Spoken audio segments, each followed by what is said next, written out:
The Senate confirmation hearing for Biden's nominee to lead U.S. Customs and Border Protection took place yesterday after months of delay. The administration's pick, Chris Magnus, reportedly praised Title 42.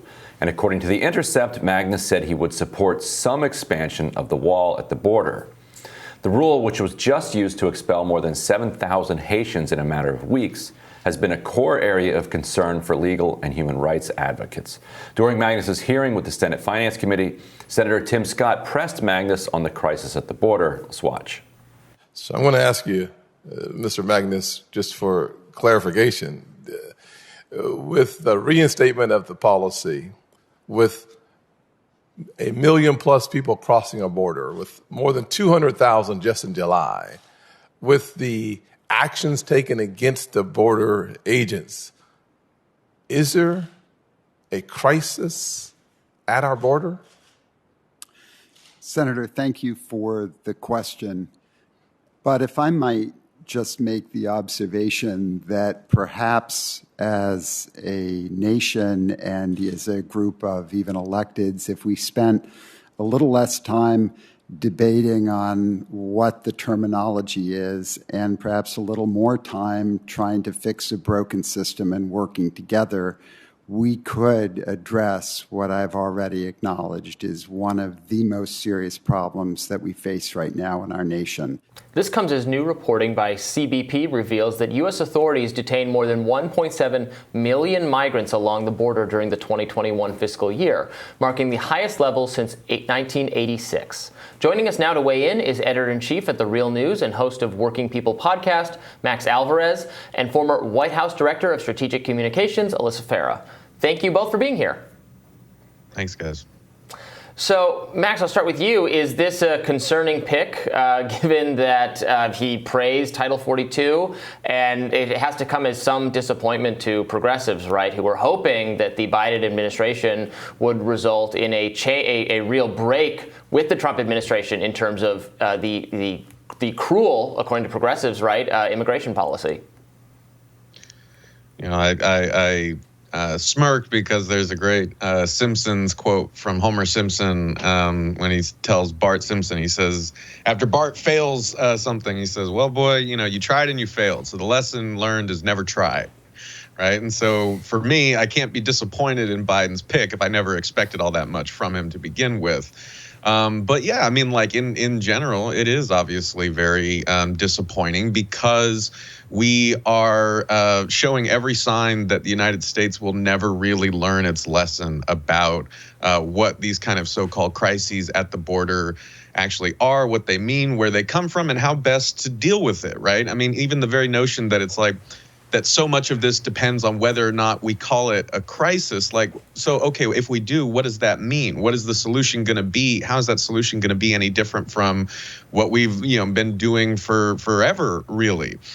I mean, I think that like the main thing that always drives me nuts is like, if you want to people always try to get left and right caught up in like this debate about like, well, should we just completely open the borders or should we completely shut down the borders? Like, that's not really kind of the main issue here. I would love to talk about it. I have a lot of thoughts about it. But if I know a lot of people can't even conceive of the notion of like just opening up the borders and letting people in. That's too far for a lot of people to get. So let's table that for a second.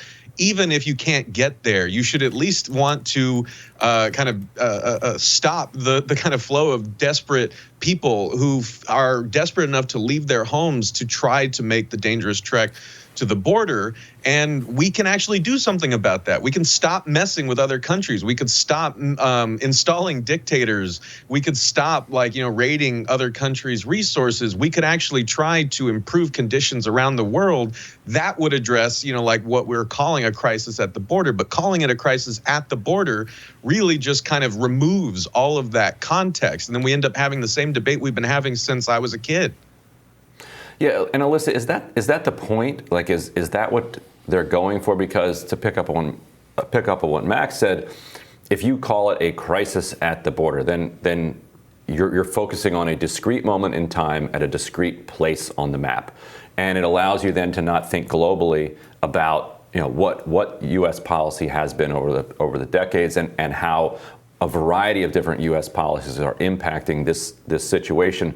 Is it escapism? What is it about kind of American political discourse that separates us from talking about the actual thing, and instead gets us into fights about how to describe that thing? Is it because the stakes are lower there? Because then we're just talking about words, not people?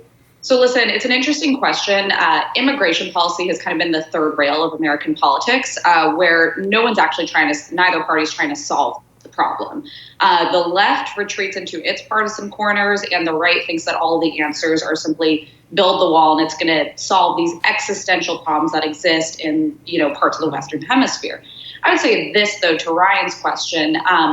The root causes of illegal immigration and what's resulted in what I would call a crisis at the border are extremely complex. It's everything from corruption to lack of opportunities to economic strife in some of the Western Hemisphere. And I would note, U.S. is extremely, we've contributed a large amount in international aid to try to build up particularly the Northern Triangle countries where a lot of this stems from. But here's the thing. We're not focusing on how to solve the problem, which is truly investment in the countries, because most people don't want to leave their native country to go elsewhere if the opportunities are there, if safety is there, if they're not living in a highly corrupt society. This is all, this is our neighborhood. We should be investing in the Western Hemisphere and dealing with the root causes, not simply saying we're going to build a wall, or the Joe Biden policy, which is basically pretend it's not happening and have 1 million crossings of people coming in, terrible conditions on the border, and of course amidst a pandemic when people are not vaccinated and coming in and spreading the virus. Texas Senator Ted Cruz has introduced a bill that would bring processing centers for illegal immigrants to Democrat-led communities such as Martha's Vineyard and North Hero, Vermont, where Bernie Sanders reportedly spends his summers. According to Cruz, the legislation would create 13 new entry points where, quote, Democrats host their elite cocktail parties in order to alleviate the massive overload at the southern border. So, Max, obviously this is, tailor-made for culture war type anti-elite outrage sometimes being justified. I've tired of the Democratic cocktail parties where there's no masking while the rest of us are still required to do so. And also, I guess I want to open up more centers so we can get more immigrants into the country. But I doubt that's what Cruz had in mind here, right? I doubt that as well. Like anti-elite politics, great. I hate the elite. Ted Cruz is part of the elite. Therefore, this joke does not really land for me. And excuse me excuse me, Ted Cruz, for not finding this funny, not finding it cute. I'm the son of an immigrant. These are actual human beings that we're talking about. And as always, the elites in Washington are talking about working people with lives and families and needs and wants that are not being addressed, as if they are just kind of cardboard human-shaped cutouts that we don't really have to kind of care about. We could just use as rhetorical pawns in this kind of a partisan game of one-upsmanship. It's with so much going on in the world, with so much going on, in the United States, with so many people in desperate need of help, I think so many people who may have entertained the notion that this is a funny gesture are probably getting pissed off because they're this is what you're spending your time on? This is what we're doing in Washington, D.C. while, we are kind of living through still a COVID-19 pandemic. Here's another kind of point to connect back to my other point. So we're using the Trump-era Title 42 policy to mass expel migrants at the border. As Ryan mentioned, that is the way that the Biden administration was able to take so many Haitian refugees and just eject them back to a country that the Department of Homeland Security just months ago had designated for temporary protected status, meaning that the department essentially felt that Haiti was too dangerous for Haitian nationals to return to. A couple months later, after the president Jovenel Moïse was assassinated, after the country experienced another devastating earthquake, after the COVID-19 pandemic got worse and vaccines vaccines continue to be scarce because the United States continues to contribute to global vaccine apartheid, we get all these refugees. We act surprised as if like, why are they coming here? It's like, because we are literally not helping them because they are experiencing a devastating kind of crisis upon crisis. And actually, we have played a role in that. The U.S. military occupied Haiti from 1915 to 1934. It raided Haiti's gold reserves. It supported a brutal dictator for like 25 years. And then when Haitian refugees in the 70s were trying to flee that dictatorship, known as the Haitian Boat People Crisis, we just did the same thing. We rounded them up. We sent them back. We did not treat them as human beings. And we acted surprised that they were even showing up in the first place. So it's like, again, like there are things we can do if you want people to not be fleeing kind of economies and countries that have been totally destabilized by something like COVID-19, then get the vaccine to as many people around the world as possible. Like stop installing dictators. The CIA director literally went to Latin America in the summer talking to folks like Bolsonaro to basically like plot against this pink tide in Latin America so it could keep doing what it always does, which is using the region to serve the U.S. economic and political interests. And then again, we act surprised when people who are fleeing the results of that show up at our door. And the only thing that we do is we just try to expel them like the problem never existed. That's really the only quantitative difference from how Biden is handling this compared to Trump. We all saw with Trump with detaining migrants at the border. It was a shock. It was a horror. It really like hurt his popularity. It also obviously hurt a lot of people. Biden's one lesson from that was, okay, so we just need to get them out of here so that we can't take pictures of them in cages. That's basically his big idea to solve this crisis at the border.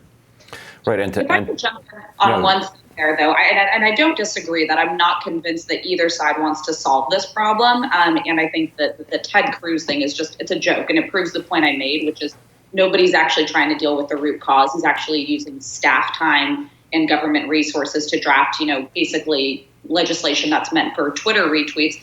But I do want to hit back a bit on Max's point. The U.S. has been one of the most charitable nations with regard to sharing COVID resources. We've distributed more than, I want to say, 330 million. We've exported around the globe. So I don't think it's fair to suggest that we're contributing to, vaccine apartheid. I think that we're trying to do our best to share the resources that we do have. Yeah.